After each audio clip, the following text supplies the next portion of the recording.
All right, y'all. So as I anticipated, we have a little bit of fallout from Erica Mena's interview with Carlos King that debuted earlier.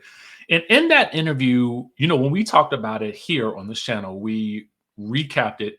And one of the things that I found surprising was this sort of insinuation that Sierra was allegedly, possibly considering, you know, so getting with Safari when he was allegedly trying to, sneaking allegedly get with her, right? So I was like, that's interesting because Erica says that she waited 20 days to tell her, but she told Bambi. You know what I'm saying? So then the question could be, well, why didn't Bambi tell Erica? I mean, unless she was sworn to secrecy. So if you sworn to secrecy by one friend, you can't betray that one friend to go tell another friend, or can you? Well, Sierra's got something to say about that and more. All right. So let's take things over to the neighborhood talk, where they happen to post the clip of Erica Mena talking about the safari situation with Sierra. All right. So in the title, they also took from that interview what I took from it. Erica says she believes Sierra had ulterior motives with Safari, which is why she waited so long to tell her he attempted to get at her. If you're my friend and my ex-husband tries to get at you, are you not going to pick up the phone? Well, and call the same moment that it happens. All right. So Sierra got wind of this, and she actually commented a couple of things, but they pulled out, I would say, probably the most interesting quotes. Sierra responds and says, "Girl, bye, literally. You just mad because I spoke up and said you was wrong for calling Spice a black money." I guess she left off the K. "And made the monkey sounds. You always had a complex about your lighter skin. Don't make me tell it. And I was always on your butt because I loved you." So let's break that down. She is saying that Erica Menor has an issue or some type of complex about her lighter skin. Well, I mean, a lot of you guys did note that she looked incredibly darker, to which she then came out and said it's because she's been on many vacations. I guess you can take a lot of vacations when the work slows down just a little bit. You know what I'm saying? Got to do a little self-care, in the sun. So anyway, she goes on to say, "Bye, and again, nobody don't want no ticking time bomb but Safari. We literally watched you go from 160 pounds to 99, and we had to nurture you back to life when he cheated on you. I didn't want to break your heart again." Now, I'm going to be, you know, I mean, for me, let's just sort of look at this objectively. If Sierra has any amount of the brains that I think that she has, I would assume that she's relatively, a smart woman. You know what I'm saying? But I can't see her trying to. I can't see. It is very few women that I can honestly see contemplate that I know personally. You know what I'm saying? Um, Trying to get with Safari. He just don't look like the type. I mean, he just don't seem like the type of dude that you get with. You know what I'm saying? If I'm looking at this situation as from an objective standpoint for my like one of my like girlfriends or something like that. You know what I'm saying? And one of my friends come to me and say, "You know what, Safari hit me up in my DMs." I would say ignore, block, delete. Okay. Unless she's simply looking for a good time, then I think a good time could be had. But outside of that, I mean, I don't really see somebody that, you would want to risk a friendship over. I just can't see that. But that's just me. You know what I'm saying? But there's more. Oh, wait, there is more. Sierra goes on to say, "And another thing, girl, F you. You knew you blindsided me. Lying but girl." When I say but, I'm just exchanging that word for the ASS word, okay, because they didn't block it out. "And y'all will see when Love and Hip Hop come on how she did Zell when they got locked up using her lighter skin privilege, talking about she a black girl on her mug shot. B, please, you want to be. So there's a lot to unpack here as well. Okay, so let's get into it, right? Let's get into it. Ain't nothing to it but to do it. So she's talking about Blindsided. I'm assuming she's talking about that scene because she had mentioned that she never wanted to air that scene of her, or she never wanted to talk about the safari thing on television. So when it was brought up, she had even said it before that she felt blindsided. So then she goes on to say, y'all would see when Love and Hip Hop come on how she did Zell when they locked him, when they got locked up using her lighter skin privilege. I don't know, babes. I don't know if we're going to see that or not, because if Erica is suspended from the filming, will they still be showing her on the show? I mean, I don't know how they're going to work around that. You know what I'm saying? Because a lot of y'all, based on the comments, y'all don't even want to see her. Okay. And I wouldn't even be talking about it right now, but it's popping out here. So we got to talk about it. But the interesting thing is that when she says two interesting things, she used her lighter skin privilege. I wonder how. Okay. Sierra doesn't elaborate. But then she says she's talking about she a black girl on her mugshot. And then Sierra says, please, you want to be. This is a very interesting dynamic amongst these former friends. As you guys can see, Zell posted, see how I get in it. Okay. Yeah, this is all very interesting. I did kind of give a little bit of a side eye when I saw Erica make that statement about Sierra earlier, because I was kind of like, it's one thing for you to be like, well, she didn't have my back, but then it's another thing for you to be like, oh, she wants Safari. Like, why? Why would she do? Why? Like, she could not listen. It that's above me. That's above me. I can't understand that. So y'all let me know what y'all think in the comment section down below. And with that being said, we got to talk Married to Medicine before we get into Basketball Wives. All right. Now, with regards to Married to Medicine, Dr. Heavenly posted a clip, okay, of her from her previous live that she did. I think it was yesterday. And in this clip, the title is Dr. Heavenly Talks Phaedra's emoji face doctor boyfriend and spills tea on a deleted scene. All right. So, I had questions about the scene that we saw that Bravo had released of Phaedra's entry into the Married to Medicine franchise from the first episode that we'll see come Sunday. Oh, God. And so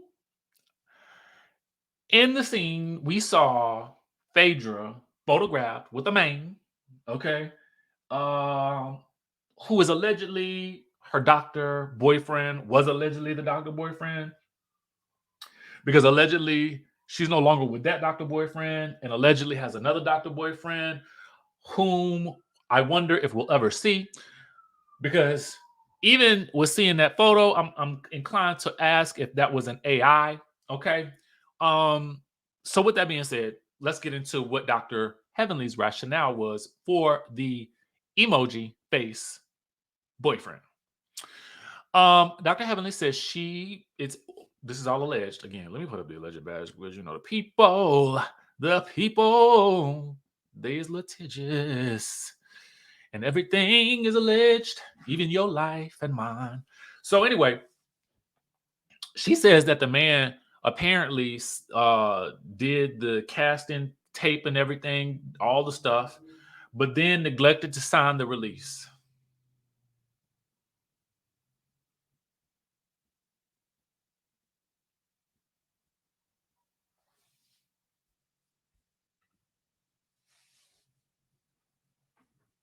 Production. um, oh, was a PA in charge of that? I mean, because how y'all let this man get away with doing the casting tape but not signing the release?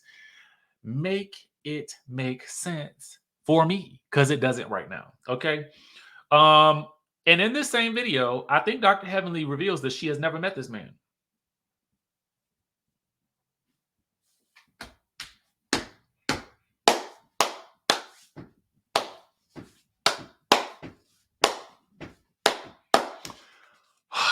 Is he real? What y'all think? Let me know in the comment section down below. I mean, until I see a body, until I see somebody has said they have seen them together, flesh and blood, holding hands, they have met this man, shook his hand, and he is not a hologram or an AI character that has been generated to put on the screen as her man. I don't know if I believe it. Okay, let's just call a thing a thing. I didn't believe that relationship that she claimed that she was in when she was on the boot camp thing or whatever it was. The couples retreat, the boot camp, whatever it was, back on WeTV. I didn't believe that relationship. I don't believe this one. So, I mean, and it is what it is. I would rather them just say, listen, Phaedra's on Married to Medicine now. Welcome, girl. Welcome. Okay. So that's that. Y'all let me know again what y'all think about this down in the comment section below. You know, I'm just telling y'all what people are saying. Okay. Don't come at me. All right. So let's talk about Basketball Wives real quick. I'm not going to go through the whole thing because, to be quite honest with you, I felt like we had these stories that I wanted to get out with you guys. We had the huge Erica Mena interview that I needed to cover this morning. I have a meeting coming up in about 15 minutes, and I had to go to the gym and the grocery store. So, with all of that being said, let's get into the tea with regards to Basketball Wives. The episode was episode 4 of season 11. It's called Who Are You? Where Did You Come From? I'm going to give you the basic rundown of this episode, and then we're going to get to the most important part, which is the discussion between Jennifer and Cleana, because everything was really leading up to this point. As you guys recall, Cleana and Jennifer kind of got into it, but that actually morphed some type of way into Brooke versus Brittany. We don't really see any more of the aftermath of that moment. We simply get the next day, the next time we see everybody at the beginning of the episode is, and let me rate the episode on a scale of 1 to 10. I'll give it about I'll get about 7.5. 7.5, maybe 8. I don't know. What y'all think? I mean, I don't know. It was all right. You know what I'm saying? It was all right. But the altercation between Cleana and Jennifer just didn't something about it was real weird. So anyway, we started the episode, Jennifer and Evelyn and Brooke, and it was nice to see Evelyn and Jennifer kind of like, back in each other's good graces. But I don't know if Shanice is gonna really like that based on what we see next episode. Anyway, they kind of rehashed the whole situation, let Evelyn know that Brittany got into it with Brooke and splashed her in the face with some water or whatever it was, or some beer, wine, cheer wine, or whatever you want to call it. And so we will later learn that Cleana wants to meet up with Jennifer, right? Evelyn is having apprehension about this relationship. Speaking of AI, although we do meet the man, he shows up in the episode, and they basically talk down this idea of getting married, and they agree to take it slow, but he not trying to wait forever. Anyway, we see Cleana meeting with Jaceel. We get a lot of Jaceel this episode, but it's not really like, I mean, what I realized with Jaceel, I was like, girl, next season you need to tell them to get you a big apartment, okay? Because the room, the studio that they got her in, I ain't like it. And first and second of all, why y'all at VH1, y'all need to start learning how to do some set dressing, okay? And what I mean by set dressing is you need to actually fill up the space, because as soon as I see this woman in this empty AF apartment, I'm sitting here thinking to myself, I cannot suspend reality. I can't suspend this. I can't suspend my belief here to believe that she actually lives here. Okay. I mean, if you're going to call it Basketball Wives Los Angeles, at least invest in a little bit of decor. When I was in college, I used to work for the residential and dining programs down to the Virginia Tech. Yes, I did. And so one of the things that we used to do in the summer was, I had a part of my internship was that I would, I was a part of the residential and dining programs. And so what that means, when we had orientation for students, I would help, welcome them into orientation. But also part of my job was to take 2 dorm rooms and turn them into models, right? So I would make the room look like a lived-in college dorm room, right? So that meant that they would give me a low budget, and I would go down to the Walmart and I would go pick up some stuff that would make the room look like what a college student's room should look like. Now, if I can do that with a pretty limited budget, and I know exactly what I'm doing, and I did this while I was in college, so you can't tell me that you can't assign a PA to run down to the Walmart, to the Target, to the Ross, to the Roses, to the TJ Maxx, to the Marshalls. Somebody can't run down to the Amazon and order some items and dress up these apartments so they can look like they actually lived in some way, shape, or form, so that I can at least make believe that these women live there. Okay, y'all need to get on it. And I don't understand why y'all ain't doing it. I talk to y'all about this every season. Okay, clearly ain't nobody listening to me, right? And that's fine. That's fine. But I'm just annoyed. Okay, I'm just annoyed. You got these women up in these empty apartments. You know what I'm saying?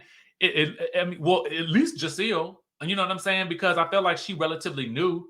You know what I mean? So I'm just like, Giselle, girl, you need to in your contract for next season, you need to have them up the budget. You got a nice little balcony, nice little view outside, but that's about it. Most of this episode, Giselle was prepping for this Ponderosa event that she was gonna have for her boo Natasha, who I like that.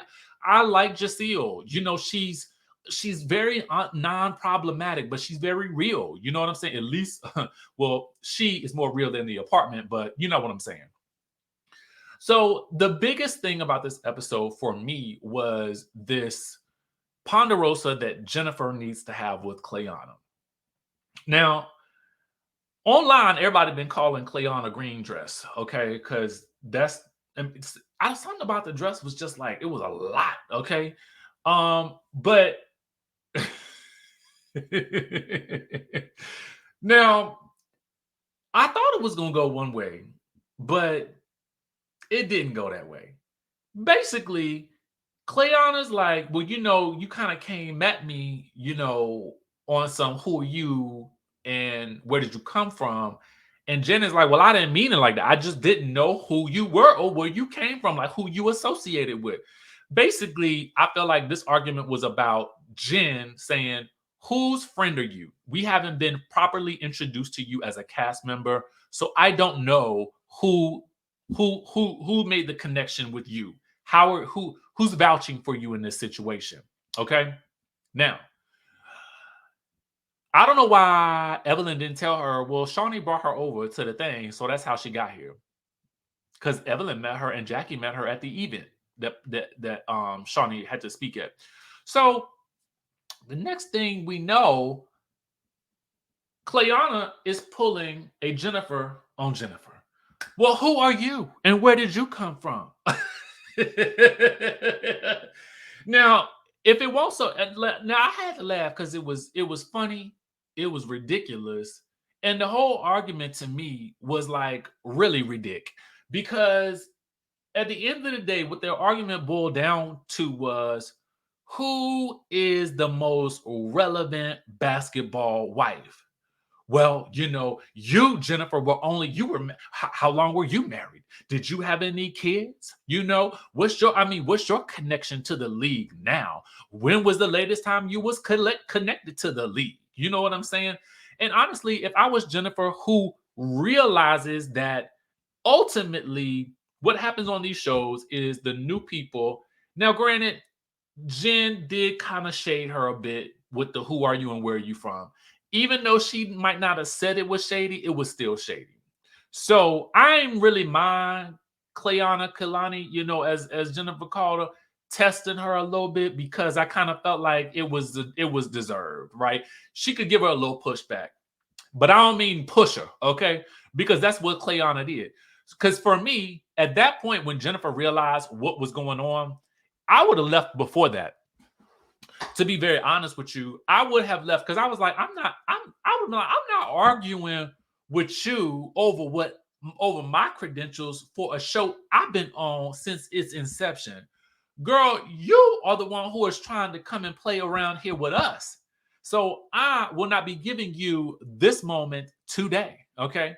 So then at that point, Jennifer gets up and she walks out. And I'm kind of like, okay, I'm with you here. But Cleona, oh no, she's not done yet. She's not done yet. She get the hot stepping it after Jen, you know, and Jen, for whatever reason, I guess she's standing there waiting for her call or something like that.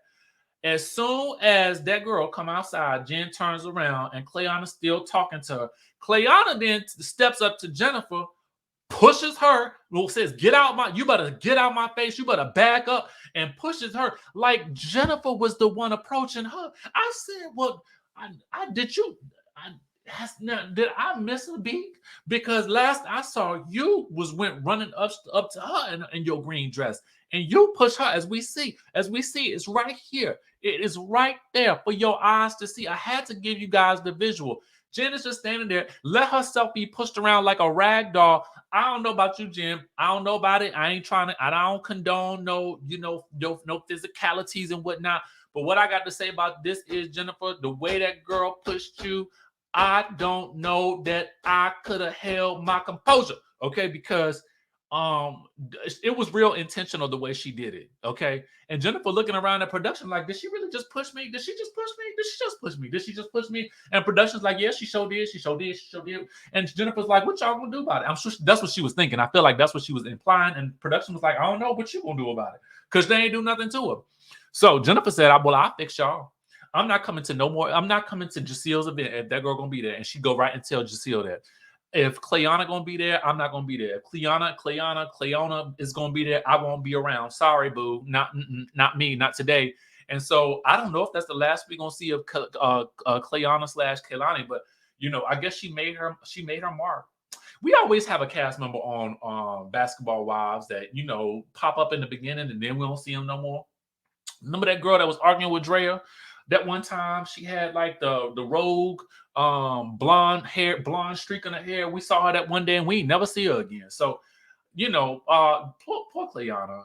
I think she probably, she just did a little too much, because really won't nothing in that argument worth pushing Jennifer over. I mean, if anything, she should have just laughed it off and just kept it on pushing. But now that you done put that, I mean, literally pushed her, now it looked like I don't know if we're gonna see her again. So anyway, let me know what y'all thought about it. Of course, they do have the Ponderosa event for Jacile's bae, Natasha, and her team, and it really looks like a fabulous event. I did like the way that they did that and they showed that, and it was real beautiful. It ends on basically Evelyn not wearing her engagement ring, and I mean, shocker. Looks like they're not going to get married. Anyway, let me know what y'all thought about this and all those other stories, and I will catch you all in the next